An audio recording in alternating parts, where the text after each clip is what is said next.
What's up, guys? Welcome to the Weekend Zone. I'm Britt Johnson. I'm here with Matt Demecki and Chris Clark. And Meek Mill is free. He's free, y'all.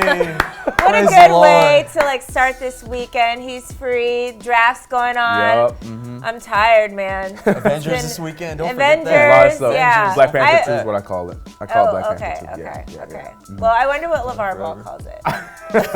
Whatever it does, it's not going to be in Lithuania because him and his sons, Liangelo and Lamelo, are leaving Lithuania because both of them were injured. They did not play on Wednesday, and they're out of there. They're coming back to Los Angeles. I mean, I'm just going to say it is stupid. No, it's not. What, stupid him pulling him out? Yes, and coming back after 3 months. Oh, no, I don't think so because these 3 months probably put him ahead more than any other draft prospect because they're playing against pros in Lithuania. And I think it helped Liangelo more than anybody because, before this, all we were talking about is Lamelo because he had that 92-point game. We were talking about Lonzo Ball, but we all forgot about Liangelo. Yeah. So I feel like this was a chance to show out, and I think that I honestly think he's going to get drafted. It's probably going to be late. I think he's going to get drafted. Yeah, so I think it helped him a lot. Again, agreeing with you. Don't want to, but I have to because what is going on? I know. It's crazy. It's one of those Ever weeks. since the Ben Simmons the thing, Ben Simmons thing. Yeah. But I'm agree with you because I think it's a great idea because I follow the Ball family. I watched mostly all of the Lithuania games just because I'm a fan of You're Liangelo. obsessed. Ball section. Yeah, I'm a ball sexual. I'll take that. That's fine. Wait, I don't put it. But anyways. Nah, but the fact that we're talking about Liangelo, he came in, no one knew about him. He got there, didn't play many minutes in the beginning, but then he had one breakout game in one of the actual games that mattered. For him to be the leading scorer in the whole league in less than a month and still barely getting any playing time, I can see how that could frustrate Lavar. And then on top of that, Lamelo, the actual star, not playing at all when he was healthy. Yeah. I feel like that back thing to me is just, I was fake. I feel like he was faking the whole back injury because he was just looking for a reason to, get off the bench. Kawhi Leonard situation. I think it's very interesting that, Liangelo had this breakout thing because before we were talking about Lamelo, but now going into it, did this then in turn hurt Lamelo because Lamelo's getting kicked out of, or he, left high school and now what's going to go on with That's him? That's the thing, what goes on with him? But the only thing, he's 17, so it's like he can still bring it back, you know what I mean? But he doesn't have an opportunity to go to high school. Right. Or finish high school and then go to college. Yeah. He's going to either have to keep doing this and playing in these type of leagues until he goes pro, or he's screwed, which is, I don't know.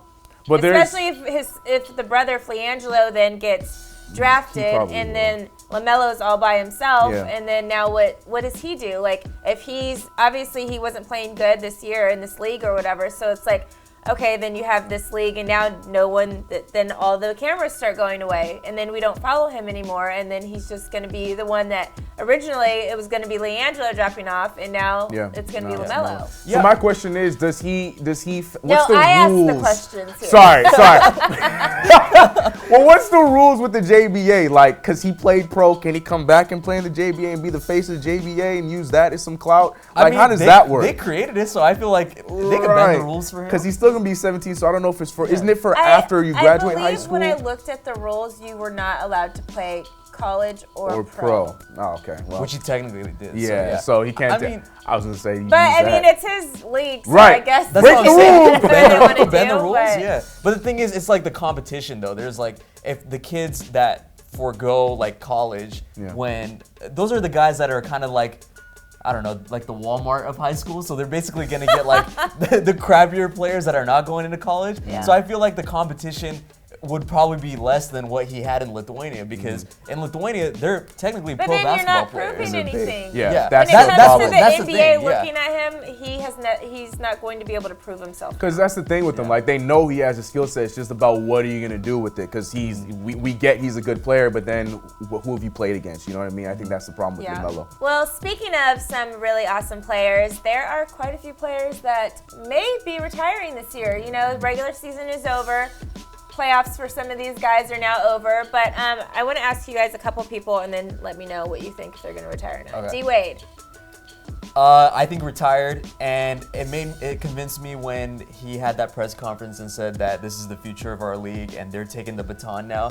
I kind of saw that as like it's their league now, so I'm just gonna step back. So I think he's getting the Kobe year. I think he's gonna come back and he's gonna get his Kobe year. I think he's gonna come back, get a small contract with the Heat, get a Kobe tour. Retirement tour. Yep. I think he's going to retire just because of the fact that it's not about money with him. Right. He clearly doesn't care about that because he left that whatever $20 million contract to go for $2 million with the Cavs because he wanted a championship. That didn't work out. Yeah. He's not going to be that guy that continues to play until like the wheels fall off. He's going to be done. I think he's going to be finished now because he's not going to want to be like, oh, the pity party, like, I'm not great anymore. I'm not going to play anymore. He wants to go out on top, and this was as high as he's going to get. Exactly. So, yeah. Ginobili. Honestly, that's another one. I'm going to say retired because this man has 4 championships. He's over 40. I think it kind of depends on Kawhi, too. If Kawhi doesn't come back, then I think it's a foregone conclusion. It's a foregone conclusion. Like, I think Ginobili is done. Incredible career. That one, I don't know, man. I feel like he has so much. He's not so much, but he still has game left. He does, yeah. You know what I mean? Yeah. But like you're saying, why come back when you have a team that, especially if Kawhi is gone, they're not sure what the future of the team is. You don't know what they're gonna get for Kawhi Leonard. Yeah. But I'm gonna stick to my guns and say the same thing. I don't think he's gonna retire. I'm gonna stick with the Dwayne Wade story. And again, with talking about this, I already talked about this week. That's why I don't like this new platform. But you did.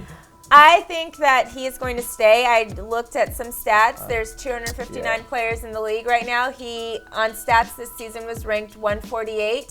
He led the team in assists during the playoffs. There's 5 shooting guards on the Spurs team. He was number 1 this season in his stats. So, I mean, he's still a very effective player. Yeah, he's sure. still, you know what I mean? He's still at the top half of the NBA at that age. Like, why not just keep playing? I mean, like Steve Kerr said, keep playing. Why not? Why not? You know, just putting your body through 82 games is different. I think that's the problem. But he won't be playing a full, all the games. Like, I think he's going to be, like, from now on, just be a guy that just, 15 minutes a game or something like that. Yeah. Yeah. And, Pa, what do you think? Ooh. I think he's going to stay. I don't think that Powell's going to retire because I feel like he can go to another team or possibly stay with the Spurs and just come off on the bench because he's still effective. You know what I mean? Yeah. So he's still at that age where he could play probably 1 or 2 more years. So I think Powell's going to definitely stay. See, now I'm sounding like the old head because I just don't want to let go of him.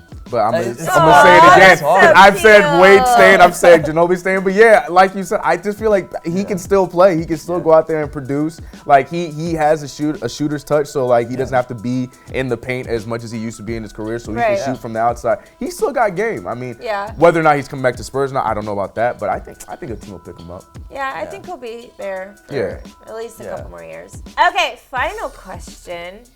Dez Bryant, my boy Dez Bryant, turned down an offer from the Ravens because he just wants to do a 1-year contract with the team. They offered him multiple years. What do you guys think about this? I think it's stupid because when I heard he wanted a 1-year deal, I took it as the Ravens aren't playing the Cowboys next year because that's all he's out for. He's out for revenge, and he even said himself, he's like, I want to play the Cowboys possibly twice a year. So that's why everybody's saying NFC East. But I think it was stupid. I think Ravens would have been a good situation. Yeah, man. He has Crabtree on the other side, and I think it would have been perfect. I don't think him and Crabtree would have got along. I know a lot of people that personally don't like that man. So Crabtree? Yeah, and I just think his personality with Dez Bryant, it wouldn't have gelled. I don't know. I don't want to see him there. I don't think purple is a good color on you, Dez. Oh man! Oh my God! This man needs to take what he can get. That was my thing when I first heard about it. Because when I heard that he was getting a multi-deal, you guys really think that's going to be his only option? It was his only option. So I wasn't thinking he was going to be getting a multi-year deal. This weekend, draft's going on right now. After this draft, teams are going to be thinking about. You just think they're going to be lining up for Dez Bryant? I think after the draft is worse. There's no receivers in this draft anyway, like that people really care about, you know. Well, I don't know. I think we learned something from the Eagles. Once they get their other pieces in line and see how much money they have to give I just away. feel like we learned something from the Eagles where it's like you don't need that top bill receiver to be successful anymore. So I just don't feel like. I think he's going to get other offers. I'm not saying that's his only offer he's going to get, but I don't feel like a lot of teams are going to be lining up and throwing multi-year deals at him like the Ravens were. But I think he'll get that 1 year with like, you know, any of their teams in the I think he should take a multi-year deal just because, like, that's what I'm saying. I mean, that's what usually NFL players want to do. That's what confused me. You know what I mean? Yeah. But I think because he had a poor season, he thinks he's going to be better next season, so he'll be able to like have a great year and then next year like get more money. But like, and also Father Time but does also not like play Matt with said, football players. Cowboys aren't on the schedule. I think that's the big thing. And if he wants to take a 1 year deal and he was talking about going to the Giants, you're not going to get max. Your production's not going to be that high because there's Odell on the other side. Yeah. So I'll go to a team that doesn't anywhere have a he goes, he needs receiver. to be a number 2 receiver. I think his number 1 days are over. Yeah. I'm so glad. I love you, wow. Dez. I love you. That's a big moment for you, Brett. Wow. You admit it. I know. Actually, before I hurry up and take this back, let's just end the show. Yeah. Today, wow. Okay. Make sure you guys like, subscribe, and follow us on social media. Follow me and these guys as well. I'm Britt Johnson, Matt Tanaki, Chris Clark. We'll see you guys next time.